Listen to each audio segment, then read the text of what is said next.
துதிப்போர்க்கு வல்வினை போம் துன்பம் போம் நெஞ்சில் பதிப்போர்க்கு செல்வம் பலித்து கதித்தோங்கும்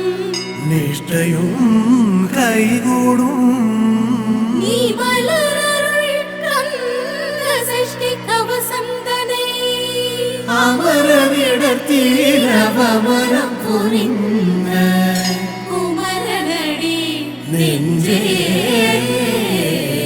குறி சக்தி வினோக்க சரவண பவனா சிஷ்ணர் குதவும் செங்கதிர் வேலும் பாத